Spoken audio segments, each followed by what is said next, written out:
All right, you beautiful, magical, sexy creatures out there in the universe.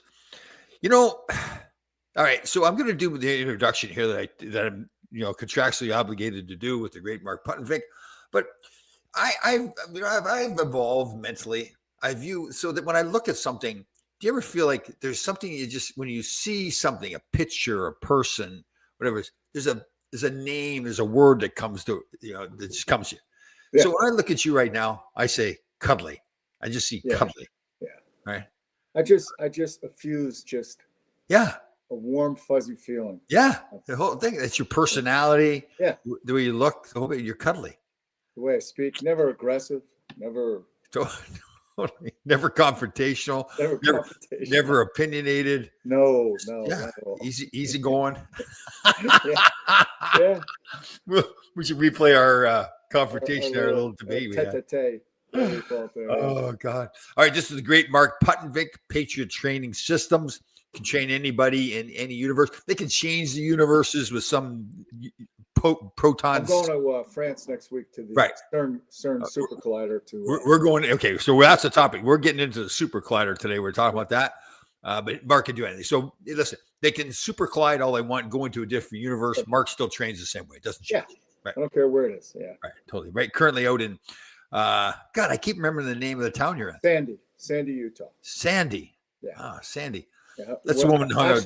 Super collided when I fell. Right. A couple of weeks ago. That was a super collision. It was named after that woman who used to hang out at the beach, right? Sandy. Yeah. Yeah. Okay. So I guess there's this. Have you ever seen there's a song, and it goes, and people dance to it, and they go, music. Yeah, Oh, it's funny. It's I it's one of those things that pops up my reels now because I've watched it. So there's some song that goes music. What's it on TikTok or something? Or yeah, it's all over on reels, on Facebook and Instagram. So people now all over, they get, especially when they get groups of people, they it's like this surprise thing. Go music, and then they start doing this dance. Oh my God, I don't know what it is. It's like this new phenomenon, this 6-7 the kids are saying. Yeah. And they do this hand thing too, right? With the 6-7. So 6-7 supposedly means nothing. Is that correct? That's what they say. Right. I wonder if this is generated by that what Richard Comey put on the beach there, 86-47. It just gets weirder and weirder. Okay, so let's get into it. You said this to me last night. We were on the phone. So there's the in France. Explain this to me. Go ahead with it. Well, so there's a super collider. I think it's I want to say 53 miles in circumference. It took literally a long time, decades probably. Right. And what they do is they start at one end, they send an electron in one direction, in another one. And basically what it is, it's magnets. And as the electron passes through the magnets, it gathers speed. So that when they finally collide, it's a super collision. And what they're trying to determine is when that collision occurs, can we get to the final last particle? So you got an electron and there's quarks and there's the Higgs boson, which is what they call a God particle. They theorize that's the final last reduction in an atom, the last particle. Did you say last? So the smallest? Smallest, yes. So that would be it. There's nothing smaller than the Higgs boson. Okay. And by the way, that's named after Mr. Higgs and Mr. Boson, the guys who came up with this theory. Right. And now there's some talk, and there was some fear when they originally fired this thing up, that it was going to create a black hole and that it would suck us into an alternate universe. Right. And now you're beginning to, when you look around at what's going on, you begin to wonder, maybe, and the theory is we wouldn't know if we're in an alternate universe. We could but here's my theory. Right. The Jets are still horrible. So in an alternate universe. No. Okay. So, let's debate this a little bit. So my understanding with the quantum world is, so there's millions of universes that Mark Puttenvink lives in, different versions of Mark Puttenvink. Yeah. Now, in each different version, it could be as simple as a one more hair on your head. Oh, I could use it. No, you're perfect the way you are. So everything else could be the same in multiple universes, except something like a different hair. Yeah. So the Jets could still be terrible. Yeah, you know what? I think even in an infinite amount of universes, they're going to be awful. Totally, yeah. I'm tell you what though. I know we're somewhat joking around, but I'm fascinated by that whole concept about multiple universes Oh yeah. and the possibilities with that. Like in one universe, you and I could both be dead in a universe, Sure. and we wouldn't know it because we're in a universe where we're living. But I mean, even if you just boil it down to your day-to-day activities, so Yeah. like if you look at if you left a minute earlier, Yeah. right, as opposed to a minute Yep. later, what could be different? Yeah. And then all the offshoots from that. So you're Yeah. a minute later, and then okay, because you're a minute later, then something happens, and then something else happens because of that thing Yeah, happening. in other words, let's look at that fall I took. All right, so maybe a minute later, the ice would have started to melt, Right. and I would end up taking a digger. Right. Yeah. Totally. Yeah. Oh, that is fascinating. That whole world of, you know what the bottom line I think is, and this is no disrespect to the scientists out there, They don't know. they just don't know, and it's not their fault that they don't know. Right. It's just it could be that it's just like we have this theory that we're supposed to know everything. There's always an answer to it. Maybe there is no answer to Well, the thing. once you use the word theory or theoretical, it's not proven, right? It's a Right. theory. Yeah. Right. But it is. I've learned more. Like even with the to me in my mind, it used to be there had to be a start to something, and there's got to be an end to something. Right. So why it doesn't Yeah. have to? Maybe there is no start, Yeah. which is hard for us to wrap our heads around, right? Yeah. Well, that's the whole difficulty in trying to figure out the universe. Right. You say it's been there forever. We can't conceptualize that. Right. You know, But because then, like in our minds, it had to start somewhere, right? yeah, something there's a beginning and an end.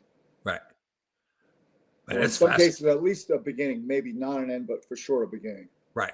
Yeah. And that goes into the discussion. Hold on, we need to say hello to a few people here. The great Bruce Levine. How are you doing there, brother? Good morning, Bruce. Look at that man.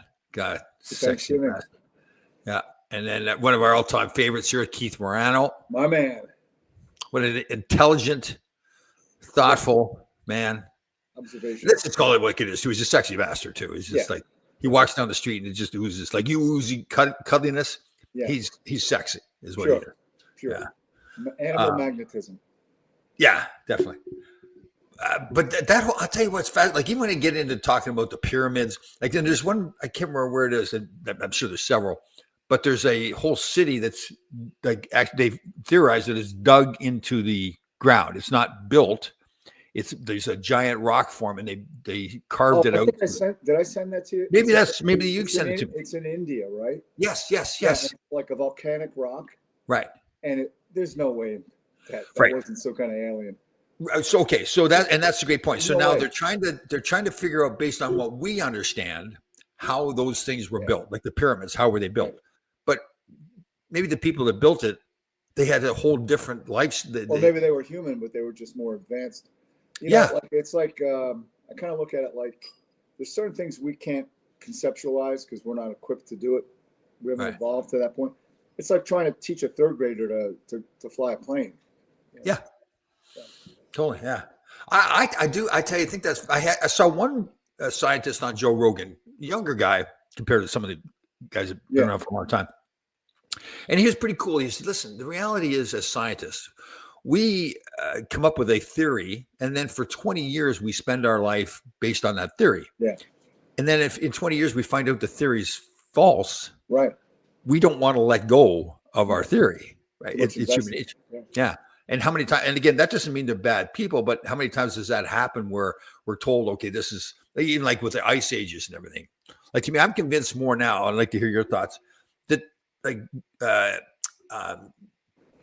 temperature change is a fact. It's a scientific fact. The temperature's always changed, right? Ice ages, mini ice Yeah, ages. there's a particular type of wine that was like 400 years ago in Ireland. Right. And that particular grape, to harvest it, you have to have warmer weather. And it was Right. 400 years ago, so there were no combustible engines. Right. So you know how like the climate theory is because of carbon emission. But Right. 400 years ago, there were no combustible engines. Right. But it got warm enough in Ireland that they were able Gotcha. to harvest this grape to make Right. wine, a particular kind of wine. Right. You know, the problem with research is that to continue funding, so let's say, I'm not picking on climate change, but let's look at climate change. To continue the funding for your research, you've got to kind of agree with a certain ideology. Hey, Mark, I'm going to interrupt you. I'm going to interrupt you for a second here. I'm sorry to do this. Yeah. I just thought it's important. I'm just reading this. Pay attention to the whole issue, Sean. Man, I have been praying for Jesus to either give me a fatal illness and or give me. Well, but Jim, well, first of all, I'm on one side. I'm glad you reached out to us. If you want to talk to us offline, yeah, we're both available on Facebook. You can contact us and listen. We're here for you. But there's also a lot of places to get you professional help. But again, we don't want to dump you off. We're here for you. But please contact us. And the first step is what you did is reaching out to say you're thinking about this. But before you do, get a hold of us, get a hold of a mental health professional. Yeah. Someone in your family, or if not your family, someone you're really close to that you can speak to confidentially. Yeah. But I tell you this, it's a permanent solution for a temporary problem. Yeah. Yep. So you get a lot of people here for you. And again, we're here for you. You can contact us. We'll get you to professional people. If you just want to chat to us about our opinions and stuff and everything, we're here for you as well. So, absolutely. And again, like Mark said, good point by you, Mark. The first step is reaching out and please stay in contact with us one way or another. And so that we can rest assured that you're okay. Yeah, definitely. All right, go ahead, Mark. I'll let you hold on. Let me go through a few messages. They thought, they said they probably fly a plane teaching the third year. They can't. Yeah, it's probably easier to do now with the third year. Yeah. Well, I was speaking about myself, Keith, when I was in third grade. Yeah. So go ahead, Mark. You're talking about scientists. What you touched on scientists? I think I was talking about like research gets funded by particular ideologies, not all the time, but sometimes. But to continue to get that funding, you want to please those people with results that are in their ideological purview. Right. And I think that's the danger that we all face, whether it's climate change or when we talk about even, and a really glaring one is food, right? Because they've been telling for years that it's fat, it's not sugar. Well, it turns out it is sugar. But if you go back to the 60s, in particular, there were white papers written by Harvard Medical that were funded by the sugar industry. So, Yep. Yeah. I know. I think I sent you that reel yesterday too. There's a woman speaking, and I thought it was fantastic the way she put it. She's talking about the weight loss drugs and saying, "Okay, let me get this straight. So we created these foods that are totally poison for us. All this stuff in it that make us obese, diabetic, heart disease. And instead of trying to fix the foods, we now create another drug, Ozempic. She used the example to help you lose the weight, but you're not solving the problem that started the whole thing with the bad foods." Right. I thought it was interesting. So now it's another, and that costs thousands of dollars, the Ozempic. So instead of fixing the problem, you've now put a Band-Aid on it. Yeah, our society, and you and I both were brainwashed into believing that there's a pill for every ill. Yeah. And the danger in that is, and so I have some friends out here, lovely people, really great, awesome people. Right. They're fairly obese. And they approached me a few weeks ago and said, "Hey, can you help us with our nutrition?" I said, "Well, yeah, absolutely." And I said, "The first thing I would like you to do is give me a 3-day diary of your eating. So, and make it 1 day is a weekend. So I say what Saturday or Sunday, probably Saturday's a better day. And then also I want you to write the mood you were in when you ate." Okay. Still waiting. Oh, yeah. So in other words, they want help, but then when it comes down to really taking that first step, it's a very difficult step when it's easier just to say, take this pill. Right. Okay. So see, I love this topic. I don't love the topic. I think it's very interesting. So and again, being careful not to criticize anybody, but if somebody's overweight or they're out of shape or maybe it's a mental issue. And somebody says to them, "Listen, I'll help you." And then they don't want to do the things that you're telling them to do because you're helping them, right? Right. And I think that's, again, falls back into, we always want to rely on medications. Yeah. So here's you get a 35-year-old male He's presented with high cholesterol, which was another thing we should talk about a little bit too. But let's look at high blood pressure, which we know is very dangerous, right? Yep. He has high blood pressure. He smokes. He's got a highly stressful job. He's overweight. And what happens? What's the first knee-jerk reaction by a physician? Write a script. Instead of saying, before we write that script, let's use that as a last effort. Let's try to work on your smoking. Let's exercise and lose some weight and find ways to deal, whether it's meditation, breathing, whatever, with your stress. Yeah. Yeah. But no, the doctors who probably are overweight and smoke and are highly stressed as well, just reach for the pad and they write a script, and he's on his way. Now he's on whatever type, whether it's an ACE inhibitor or a calcium channel blocker or whatever, for the high blood pressure for the rest of his life. Right. And with those drugs, you have to stay on them too, right? So it's a Yeah. constant source of revenue. And with every drug, there's a side effect. Yeah. You know, Yeah. so it's an unfortunate kind of death spiral that we're Right. kind of locked into here. Right. And in then our if you're, healthcare. yeah, and we've talked about this before, and if you're sitting watching TV at night, it's a constant bombardment of advertisement for drugs. There's actually drugs to Counteract the drugs. counteract the drug you're already taking. Yeah. I mean, I laugh about it. I shouldn't laugh because it's sad, but I wish, it's one of those things we could step back. It's some mechanism to step back, get away from the world, and just look at it and say, okay, let me get this straight. You're feeding us poison food. Yeah, it's dollars. Poison food, poison in our water. You're wondering why we're getting sick, but you don't care. You just you make more money off us by giving us more medicine to mask the sickness we have, but not cure the sickness we have. It's like, yeah. But, and again, the more you learn, the more you're just in total shock. Yeah. So I'm on Instagram, and I won't mention his name. It's a guy that I graduated high school with. Right. That I know very well. Right. I haven't seen him since high school. He went to MIT and he got 4.0. Brilliant guy. Right. But he was doing LSD probably every other day in high school. Oh. And I won't mention his name, but he is one of the world's leading experts on a particular subject. I'll tell you later, because I don't want to call him out. I don't want to expose him. Right. And that's okay. I mean, but my point is, you have to really be careful with everything we hear and read and see. And now I'm reading that there's some evidence indicating that the higher your cholesterol is, the less likely you're to get cancer or cardiovascular disease. I know. Yeah. Yeah. It gets to the point where you don't know what to believe anymore. And right. What's scary about it is, if you do, this is a fact that if you go back to the 1970 in particular, the acceptable cholesterol level was 300, which had been reduced from 400, but it was 300. In 1974, 75, somewhere around there, statins were introduced into the pharmaceuticals. Right. And all of a sudden say, no, it's 200. Right. Yeah.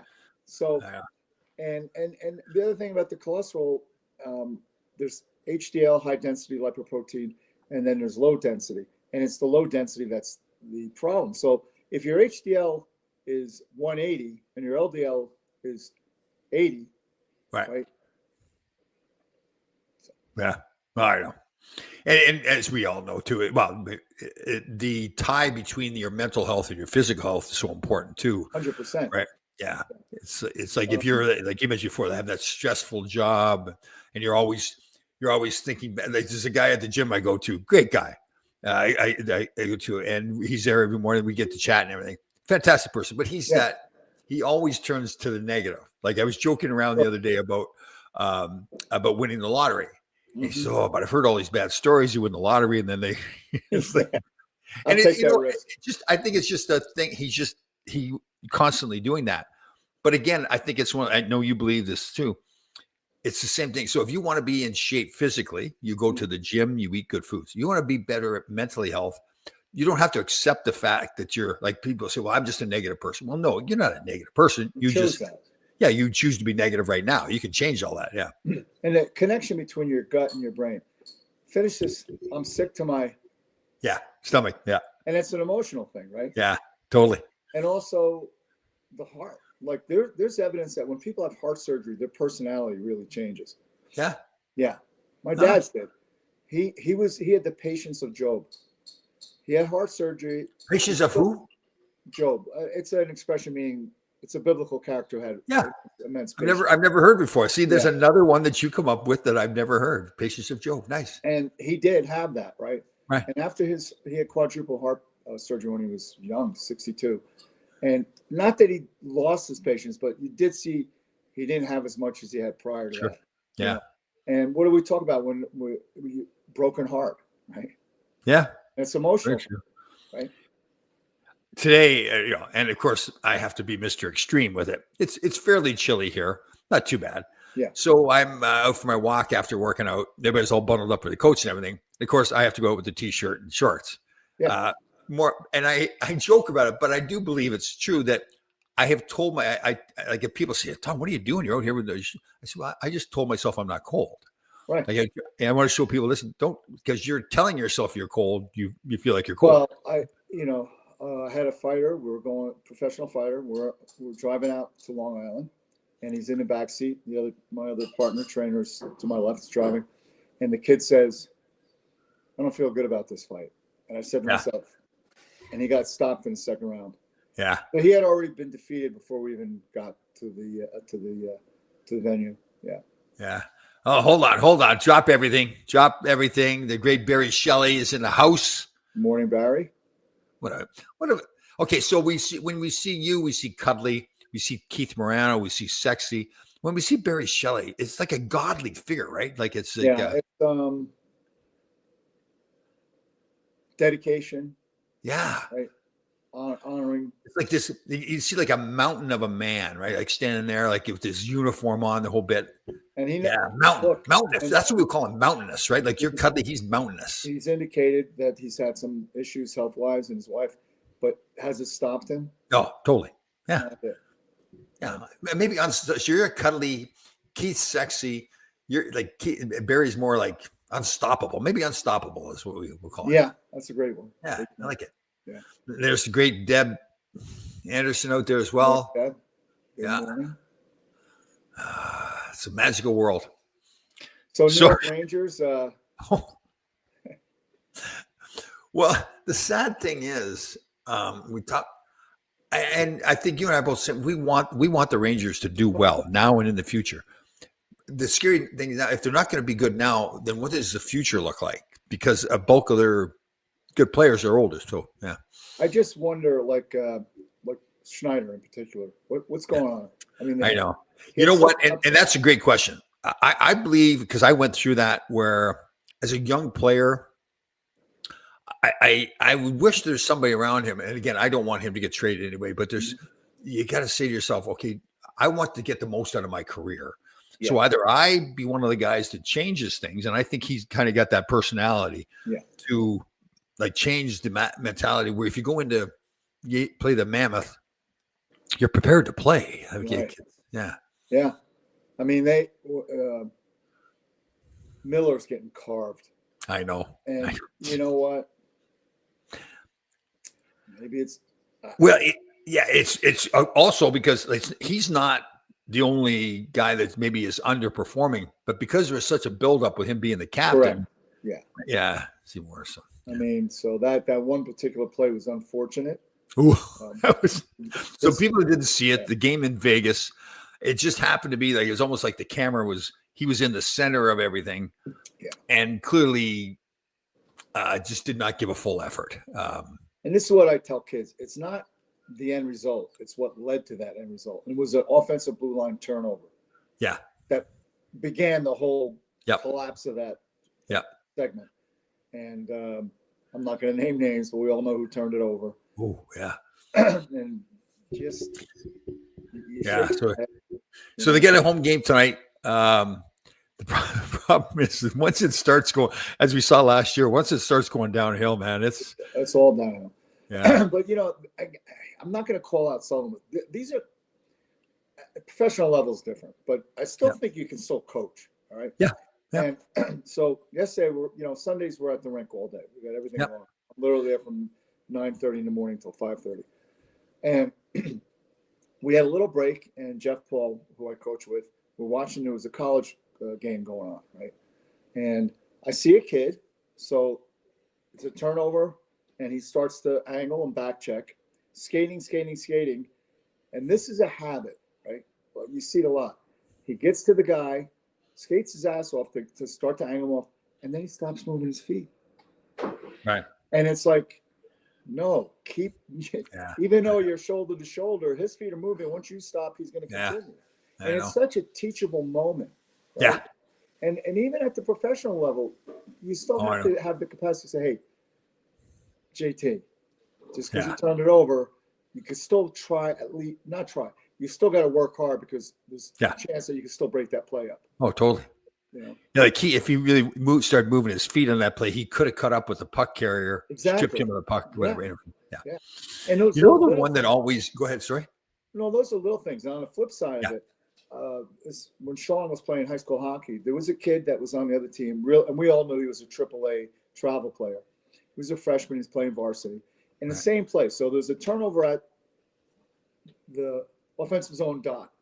And instead of going behind the net and chasing, he started to angle, and he skated right to the house, right, all the way down. And by the way, they're up 4-1. Right. And when he did that, I said to myself, "This kid's a hockey player." Because in other words, you're up 4-1. There's like 30 seconds. It's turnover. Right. No, he got on his horse and he skated and he broke up the play. Nice. You say to yourself, "That's a hockey player." Yeah. But only you see that. I see most people wouldn't recognize that because they're not watching the game from that perspective. Yeah. But a coach or a scout or somebody who, has been around the game a bit is going to say, that's a bigger play in some ways than a goal. Yeah. The other one that really is a telltale sign for me is turning away from the net after an offensive opportunity. Yeah. Oh, when I see a guy have a chance, then turn away from the net and the puck stays right where he would have been if he stopped. Mm-hmm. Like, and it's again, it's at the NHL level. It's all over. Like teaching. That's one of the things I talked to the kids last night. So we're running like some 2-on-1s and stuff, right? And even though it's a drill, so somebody misses a shot, you don't just peel off into the corner. Yeah. Or say the goaltender makes a save, you don't just peel off. You hit your brakes because there's things called rebounds. Yeah. But you're developing a bad habit because you're going to do that in a game. Right? Yeah. Oh, totally. I agree. Yeah. And another thing too is, and not to pick on Bruce here, he mentioned it, but it's not him alone. Very often it comes back to people talking about the coach, in this case, Sullivan. Yeah. And I got to tell you, I mean, so in 5 years now, we've had Gallant, Laviolette, and now Sullivan. And I think all of them, I mean, Laviolette won an Stanley Cup. Yeah. Gallant took his team to the finals. Obviously, Sullivan's had his success. I think, the coaches get way too much blame when they lose. Sure. And they also get way too much credit when they win. I think the players have to play. It's really, and the game is not that complicated. It's the things like you're talking about. It's the details. And that's why you may see a good team go on a run and win like 10 games. And then maybe they lose 2 or 3 games in a row. It's because to win, you've got to pay attention to the details. It's a harder game to play to win. And then you start to get confident in your game. And now say, okay, I'll take a little shortcut here.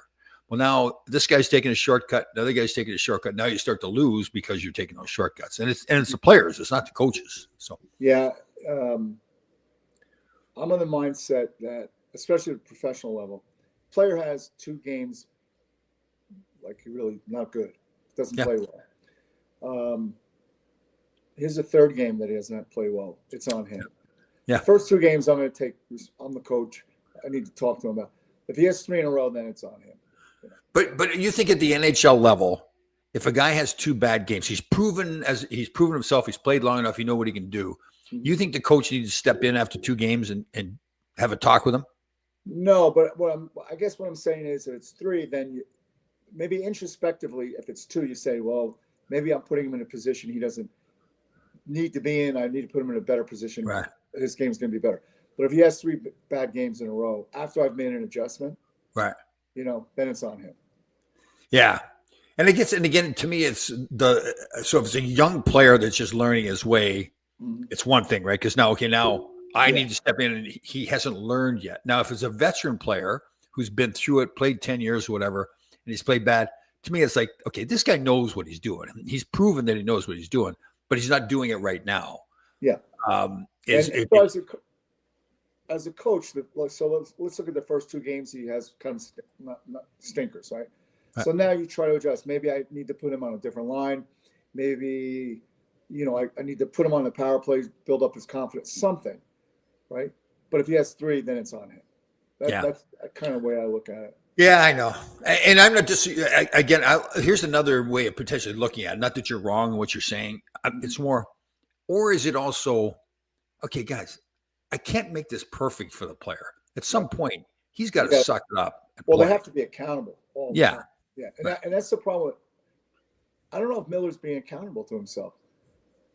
Because he has a bad game, then he says, no, buddy. Yeah. He's got to say, hey, man, I'm the captain. I got to really lead by example. That was. Although, Mark, I have seen some quotes where he is saying that he needs to play better, but I mean, and again, so now it's even worse. Okay, so now he's injured. He's got something upper body injury or whatever. Well, now they could also say, okay, you're the captain of the team. Suck it up, fight through the injury, and play. Well, it's almost like he's in a no-win situation, especially when the team's not winning. So there was a kid in New Jersey, Yaroslav Modry, defenseman. Oh yeah. He had a bad game, and the reporter said to Lemaire, "Hey, you think his knee was bothering him?" He goes, "Knee's a long way from the heart." Ooh. Yeah, that's cutting, but kind of brutal, but. Susan brought up a point in our last comment, talking about the hit that Rantanen had on the Islander player. Yeah.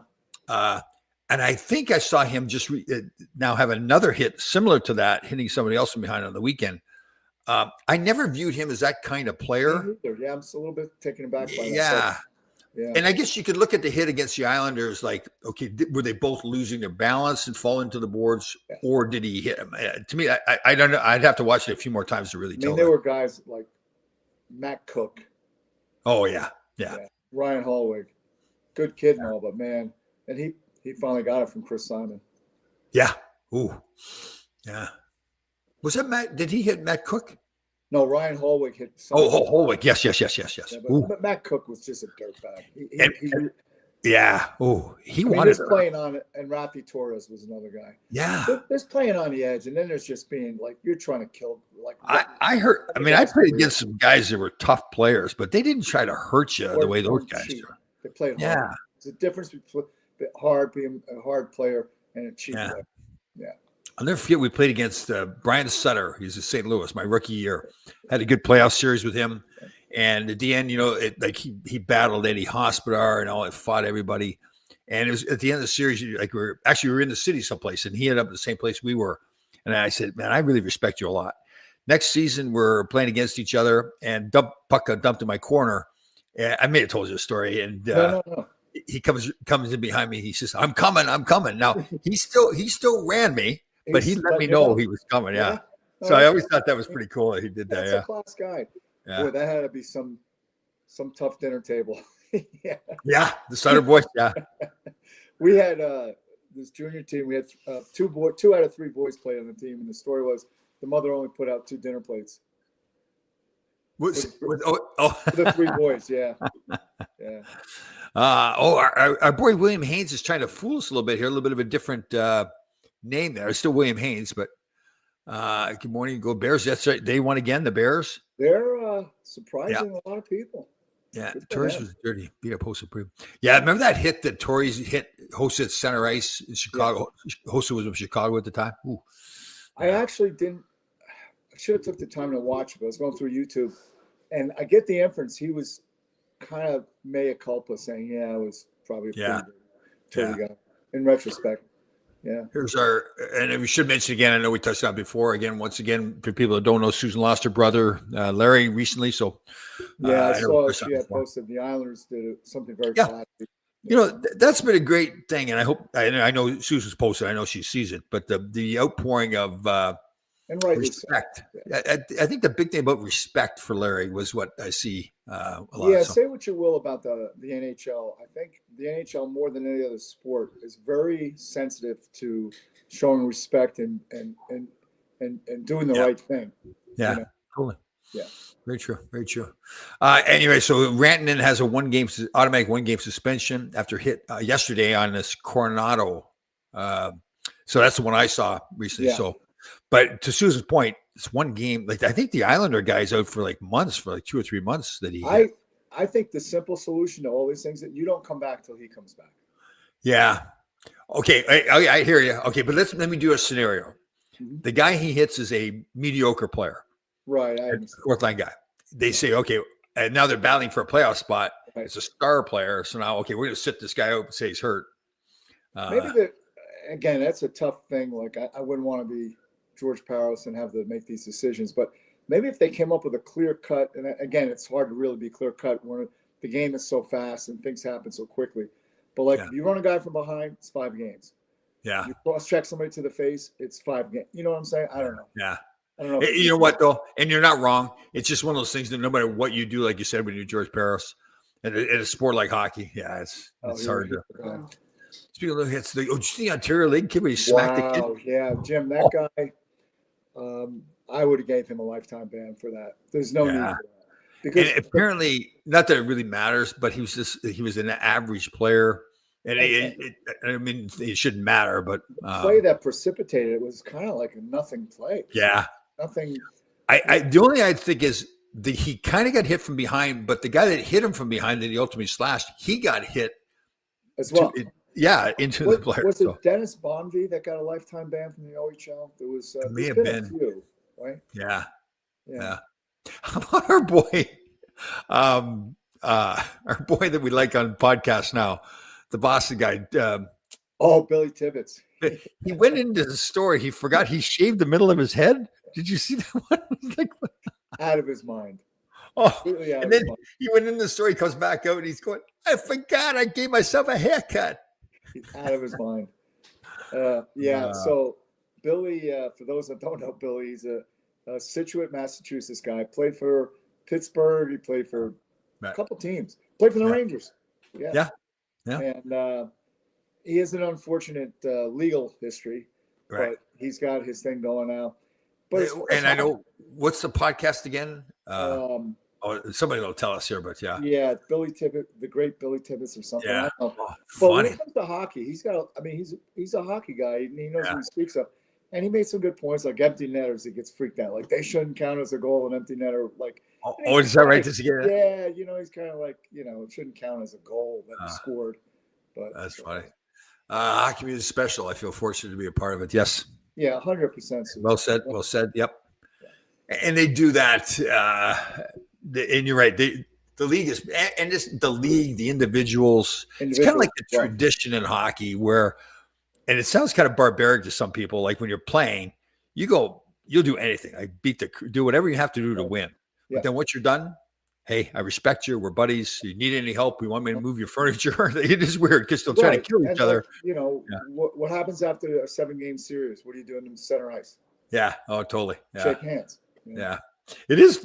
I tell you, it's a really interesting feeling too, because you're kind of like, again, in the playoff series, you're trying to kill the other guy. You're trying to take his will away. Sure. And then when you're shaking hands at the end, it's like, that's pretty cool, right? Because we did some stuff to each other. I mean, it's not at the NHL level, but I was playing years ago in a league, and I'm back checking, and it's an offside, so I hear the whistle, so I slow down. This guy cross checks me into the goaltender, right? And I didn't even know who did it, but I just came out I got up out of the net, and I just threw a right hand with my glove on. It was a big dude, but he had a cage on, and the cage went in, and I think it probably broke his nose, right? Yeah. So there was a bar, because back then the drinking age was 18, and Sutter's Mill up in New York, and he comes walking in. I said, "Oh boy," he's a big guy. Yeah. And he came over, he looked at me, he goes, "You owe me a beer." I said, "Okay, no problem." Cool. And that was it. Yeah. Very cool. Ira, sometimes we wonder about Ira. We don't put his comments up sometimes, but he is a smart man. Yes. Here, the sex machines. He recognizes who we are. Right. I mean, it pretty much sums it up. You're the cuddly sex machine. Yeah. Let me see here. Jim Coffey, what does our buddy have to say here? Jesse Bowlery's the Flyers / Oh, that's who it was. Yeah, Bowlery's. Yeah. Do you know what Jesse Bowlery's nickname was? No. Bowl of rice. Bowl of rice. Yeah, I could see what it would be. Yeah. Somebody said that to me the first time. I go, what? And then you look at his name. For Carolina? Jim? Carolina, yep. Was famous, got knocked out by Aaron Downey in that one punch. Punch by Downey. Yeah, that was brutal. Yeah. Bang. Yeah. Where's our boy Barry Shelley got to say here? Met him, Jim. Oh, okay. Who are we talking about? Jim who? Well, he's speaking to Jim Coffey about. Oh, Jim. Oh, Jim. I got you. Okay. See, I'm glad you're here to sort things out for Yeah. me. Like my mind. Yeah. That's why we make a great team. Yeah. Goldie Goldthorpe. Yeah. Who was the guy, Gallant, Gerard Gallant, in the old WHA? Didn't he punch out a coach? Oh, did he? Somebody beat up a coach? I think his name was Gerard Gallant. I think he played for Minnesota Fighting Saints. Well, there's a different. Gerard Gallant was the guy that coached the Rangers, played for Detroit. But there was another Gallant. Yeah, there was another Gallant. Yes. Yeah. I mean, he might have played on remember the Birmingham Bulls? Yeah, Birmingham Did Bulls. they have anybody who could really even skate? I mean, they just put just monsters out there, right? I wonder what that would have been like, right? Like you're coming out, like John Tonelli, who had a great career. He signed with the Toronto Toros, I think, first. Right. Wayne Dillon and Pat Hickey played there too. That's right. Yes. Good call by you. Yeah. Gordy Gallant here. Our boy William Hayes. Yeah. Gordy Gallant. Yeah. So I was telling a story to Randy Carlisle's son, Craig, coaches here with us. Right. And, grew up in Winnipeg, right? So there was a team out of New Jersey probably 20 years ago. My friend coached. It was a summer, like a select team. It's called the New Jersey Selects. And they go up to the Paw in Winnipeg, in Manitoba, rather, which is, it's all Indian. It's all native, right? And they weren't thinking because they put, like, for the New Jersey Selects, they wore Chicago Blackhawk. Oh. And, and like, it got so bad. They're playing natives, and the natives said, "We're going to scalp your father." Right? So now my friend Chris goes, I forget the kid's name. He lines up. He goes, "I'm not going back out there, coach." True story. Yeah. I don't know why I thought of this the other day. I don't interrupt you, but Nigel Dawes was on one of those teams. Remember the kid Nigel Dawes? Yes. Played for New York a little bit. Yeah. Well, I don't know why I thought of this the other day. We were playing a game at Hartford, and it wasn't Joel Quenville. It was another guy. He'd coached Buffalo. Oh, he's a scout, long time scout. Anyways, he was on the ice, and one of our guys on the bench, I was on the bench, started yapping at him. Goes like, "You're a pussy" or something like that, And he turns. He doesn't know who's saying it, and he was a decently tough guy. He turns and looks at me, and I'm thinking, okay, so this other guy, and the guy now stops talking on the bench, my teammate. So now the tough player is looking at me. I think, okay, so this kid has got a big mouth. Now he shuts up because we're staring at him. So I said, "What are you looking at?" And he went back in the ice later on. And he says, "That wasn't you, was it?" I said, I'm not saying a word. It's, but I mean, it's similar. Like it's like, okay, if you're going to start the trouble, you better finish it. Yeah. Or at least participate. So we had a game at the Garden, and, I had to take because the Knicks, generally speaking, had a game before us. So my room was the Knicks family room. So I had to wait for the guys to come in, remove all the tables and stuff. And then I got to go set up the weights and everything. So guy comes in, he's looking for Sandy McCarthy. And he's dressed down. He's got a air cast on his foot. And I thought he worked at the Garden. I didn't recognize him at first. I said, well, the guys will be here in a little while. And now we'll go out for the morning skate, and he's with Montreal, and I realized it was Gino Ochik, right? Oh. So I said to Dale, Dale Purinton. He's one of the I love Dale. He's a funny dude, man. Still is. And he goes, "Oh, he's on the IR." I said, "Oh, okay." Right. So now we go out for the game, and there's Ochik dressed going out on the ice. I look at Dale. I thought you said he's on the IR. He was your Indian reservation because Gino was native. Oh, yeah. IR, Indian reservation. You're an idiot. Oh, yeah. I went right by me. I didn't get that. Okay. That's what Dale said. That's pretty good. I've never heard that one. That's good. One of the funniest dudes I've ever heard. Oh, that's good. And it's funny because he would probably say that, and I wouldn't catch on to that right away. I'd have to be like, okay. Well, one of the guys coaching here played against Dale in the WHL. So there was him and Todd Fedoruk were on Kelowna. So that was a tough team to play, right? And he said, so here you're on the bench, you're facing the ice. Dale would sit on the other bench, but facing your bench, just tapping a stick on, "You're next." Oh. Yeah, crazy, man. I love him. I got video of him. His lovely girlfriend sent Dale in his underwear in about 4 feet of snow chasing a bear off the property. Poor bear was probably scared to death. Yeah. Oh, okay. I love him. All right. So lotteries tonight. I've got that. So we've it's all. By the way, I hope you don't mind. I'm telling because there's a lot of dog lovers out here, and I said, my friend Tom always says he wins the mega. He's going to get property and thousands of and you know what they all say? I would do the same thing. Nice. I like it. Yeah. Nice. So that's going to happen tonight. That'll be taken care of. Hold on, everybody. Hold on. Are you prepared? I'm sitting. Okay. This is like this is one of those things that's like, I don't know how you've got a player, like you got a free agent player, and he can go anywhere he wants to play. And you're sitting there waiting, like, okay, is he going to play for my team? He's going to play for the other team. And then when you find out he's coming to play for your team, it's like Wayne Gretzky getting traded to the Kings. Yeah. Right? Same kind of thing. So here we have this morning, Tracy Marie. God bless her. Oh, God. God bless her. She has blessed us once again. Oh, but right off the bat, okay? Mm-hmm. There's certain people, if it's genuine, but like, we love you, Tracy. Okay, let's analyze this a little bit. Yeah. The fact now he doesn't say we love you, we love yeah. So is that like a full love you then, or is that like a? Well, maybe that's just his terms of endearment. Okay, all right, okay. So love yeah, we love you, but why not just? So that's 2 letters as opposed to 3 letters. Love you. So is he that? Does he not care about Tracy that much that he can't use the extra letter? Or is he running low on ink? There's no ink. See, I love you. That's a great effort that you're trying to stick up for Danny, but we don't use ink here. Yeah, but by the way, are you seeing a split screen like this? There's 2 of each of us. It's disturbing. One of us is enough. There was a new when I started the thing today. Are you serious? Yeah. So it's here, and then so we're side by side, and then there's another one to the left where you're above me. Okay, it gave me a different option when I started it today. Normally, how's this one? How's that? Any different? Oh man, now there's 2 of you and 1 of me. It's 2-on-1. Is that okay? Hold on. You're back. Yeah. Now I'm about this big. Yeah. And you're just 1 of me. There's 2 of us, but I'm like really small. Okay. Oh, you're gone all together now. All together. Right. We got. Oh, now it looks like I don't know, man. Just leave it there. Oh, so I didn't. Okay, so I have to correct that because again, we had an option going in. I mean, it's okay. It's just I don't know if people want to see 2 of us. How's that? That's where we were when we started. Oh. Yeah.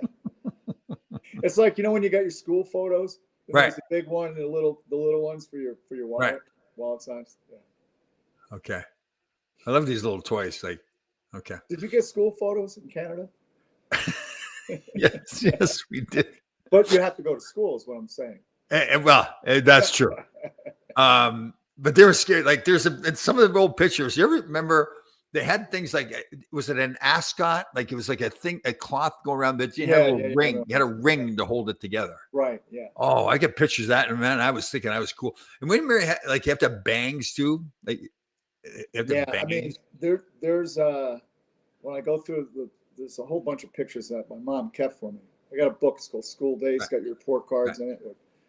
That's another topic, but you always. I mean, the class picture. I'm like this big. Everybody else is normal size. It was always easy to find me. I was the littlest kid. Yeah. That's funny. Okay, so right now when you're looking at right now when you're looking at the screen, there's 2 of you and 2 of me. Yeah. So like to my right is sort of the normal size, and to the left are those wallet size pictures. Oh, okay. So it's like you're in school. Yeah. Oh, okay. That's right. Okay, I like it. All right. So, but is there just 1 of me, or the same thing for me? Oh, 2 of you, 2 of me. 2 of me. Oh, wow. I'm gonna have to work on that. Or we could. Do you think it's like? Do we like it like that, or should we change it? I mean, it's interesting. Right. So we're giving samples to people, kind of like, right? Yeah, because they can look at the little picture and go, "Nah, swipe." Hold on here. Well, we don't need more of Tom. Oh, yeah. Depressing. Like I was in such a good mood until I heard that comment. Yeah. Well. Oh. There's maybe a little love there. You know what I mean? Sometimes people who love you just kind of. Okay. So now, I feel better about things now. Yeah. Okay. Hold on here. Barry's coming in here. Haven't seen you in a while, Tracy. My day has brightened up 100%. See now, so Danny says something like, "We love yeah, Tracy," yeah. and Barry, full on, right? like the long right? Multiple W's. Haven't seen you in a while, Tracy. No abbreviations, full on, right? He expresses himself fully. He takes the time to write the full sentence. Danny doesn't do that, right? Okay. Well, Okay. listen, put a picture of Tracy there and you and I, and where do you think the eyes are going to go? Well, I mean, it depends what you want. I mean, if you want cuddly, Yeah, you got you, Yeah. right? You know, with Tracy, I mean, obviously the guys are like, oh my, googly eyed over Tracy. So I guess it's like eye candy. Yeah. No. We're With me, both- I'd like to think there's more to me than just what you see. I mean, there's some Oh, substance. you're very deep. I mean, there's a lot of substance to your whole persona. Yeah. Deep. You know what? I've actually here's a breakthrough. I actually think before I knew I understood what empathy was. Yeah. I actually think I understand what empathy is now, which is scary because I thought before I knew it, but I think now I didn't really know it. Now I know it. Okay, so here's now I'm more able to look at people and say, okay, if they do something to me that I don't necessarily like, instead of just saying that person's a jerk, I say, okay, they're going through something which makes them act that way, and I need to understand what they're going through instead of just thinking they're a jerk. Is that improvement, do you think, in the empathy? Oh, it's huge. Yeah. Because I'm guilty of that. I think we're all guilty of it, but we have to always remember. Right. Maybe someone's in the mood they are because there's something going on in the world. Or they're just a jerk. So. Right. And now the other thing I've learned too is, okay, you can understand what they're going through, but that doesn't mean you still have to have your boundaries. And it doesn't mean you can allow persons. Oh, yeah, you can't let people walk all over you. So Tracy saying there's too much of Tom.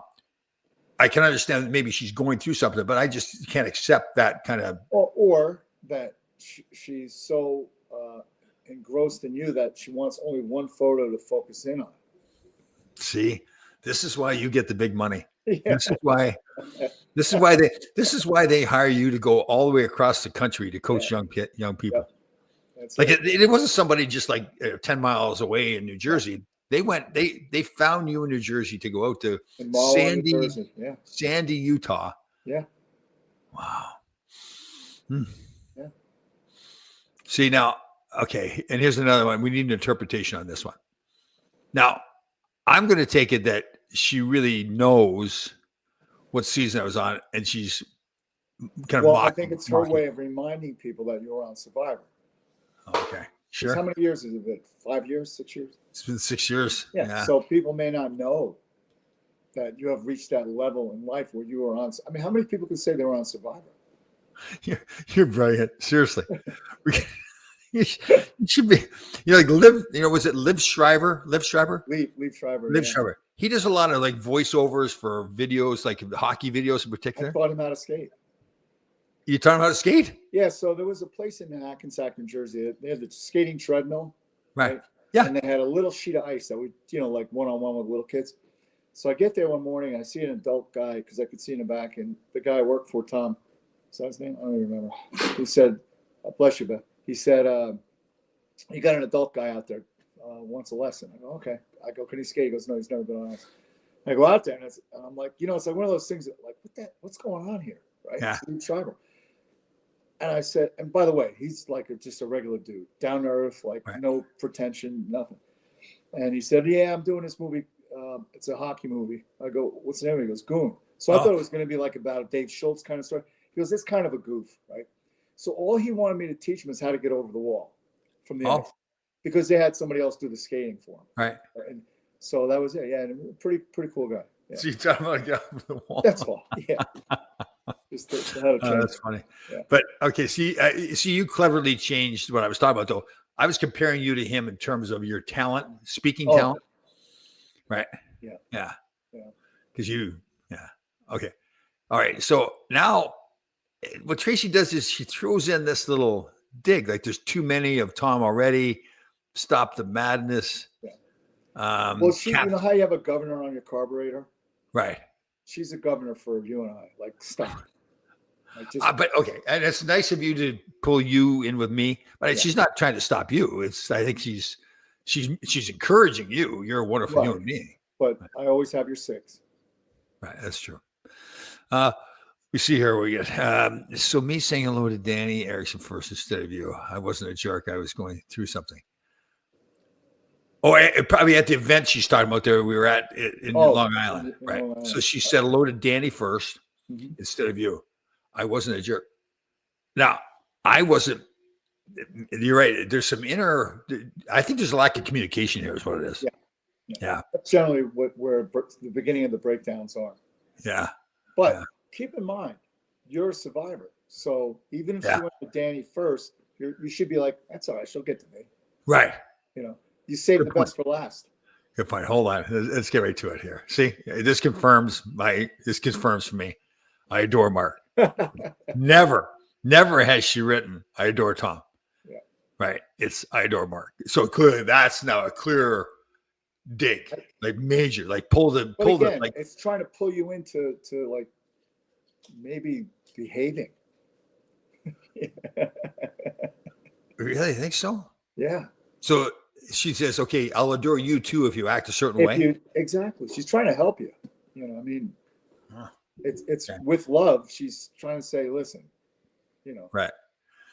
Okay. Here's a gentleman we have to, he's up there with Barry Shelley, a different category, maybe.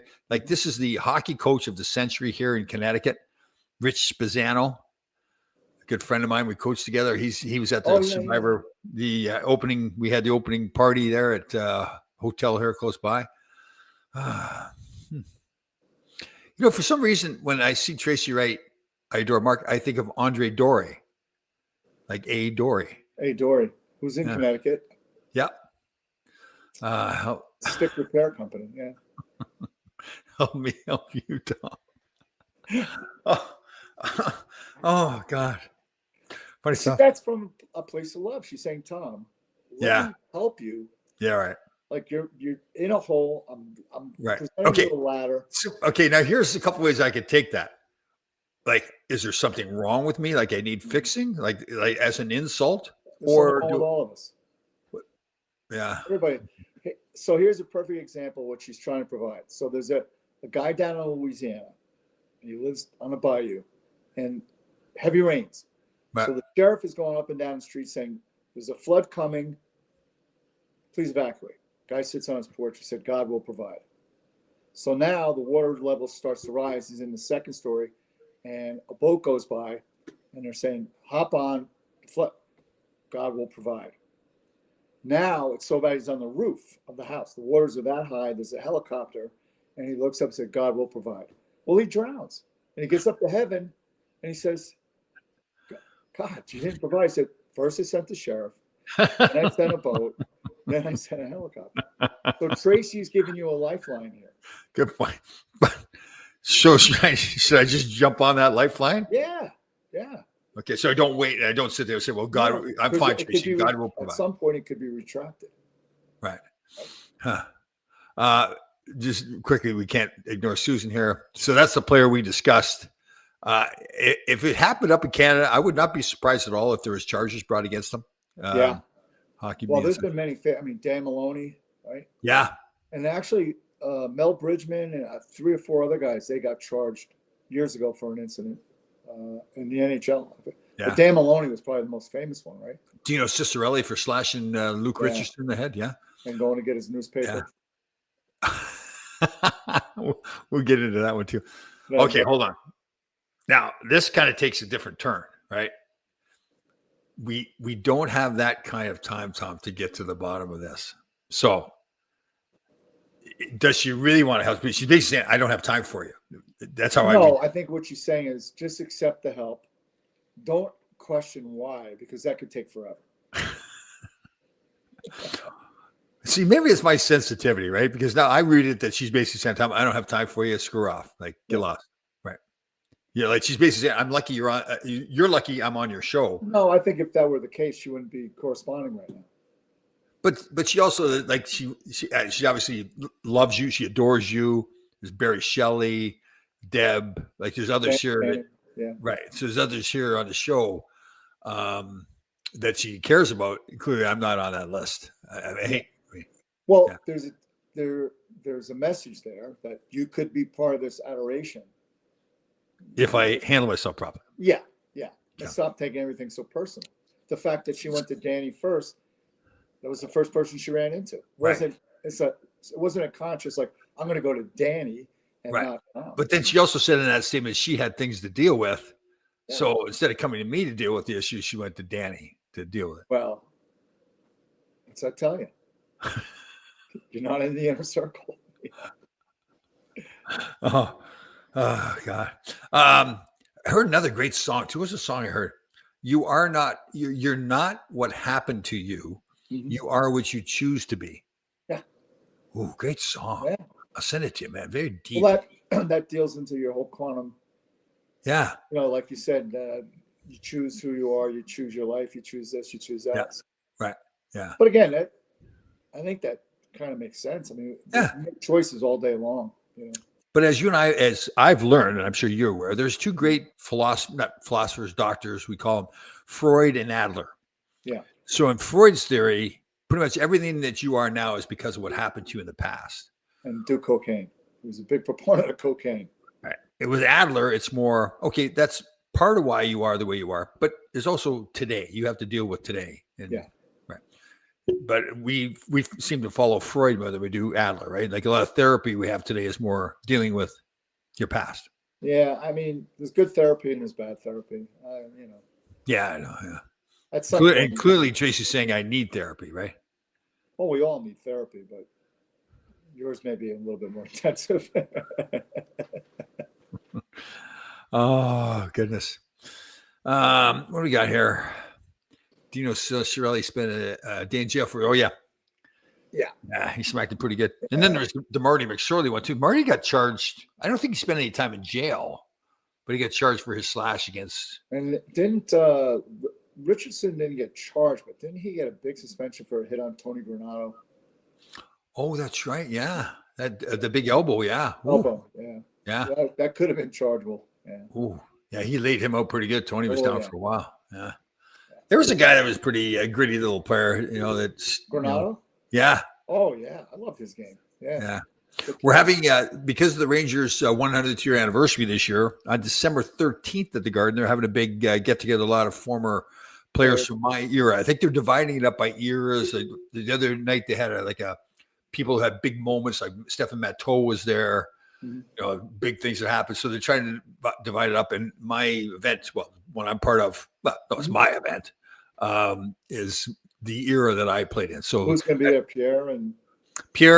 They're trying to get guys like, and I'm excited to see him like Thomas Sandstrom, Jan Eriksson, those kind of guys. They're in Sweden, so it's going to be tougher to get them. Yeah. Kelly Kissio, former captain, I think is going to be Real there. good player, yeah. Yep. We want to get James Patrick, but he's busy coaching. So, yeah. Interesting. Okay, so hold on here. Now I got to be careful. I don't want to get sucked into Tracy here. Tom, will you be there at 12/13? So December 13th. Okay, now do you think she really cares? First of all, yeah, no, that's like because I'll show up, but please don't go to Danny before Tom this time, Tracy. I beg you, because we'll go through this all again. Or is this a little bit of a bait and switch thing where she's saying, "Are you going to be there?" Then I'll say yes, and then she says, "Oh, I'm not going to be." Well, there's a chance, right? Okay, so what do I do here? Do I just be open and honest? Well, you've already said you're going to be there. Good point. Yes. Okay. So yes, Tracy, I will be there December 13th. And please feel free to. Right. Well, once you're done talking to everybody else, please feel free to come and talk to me. You're done talking to Pierre LaRouche and Kelly. Yeah. Kissio. Come and see Tom. Yeah. If you have time. If you have what I'm doing is I'm trying to diffuse things a little bit, not put pressure on her to feel like she needs to come and talk. You can fit it into her schedule. Right. Yeah. Right. And so I'm again, it ends up me sacrificing myself for Tracy. Yeah. Yeah. You got to give it up for what you believe in. Yeah. Okay. And here's another one that she does all the time too. I love James Patrick. Yeah. No, I love him more. I mean, it's like a contest. Like, first of all, they take it in dig. She adores you. She loves James Patrick. Yeah.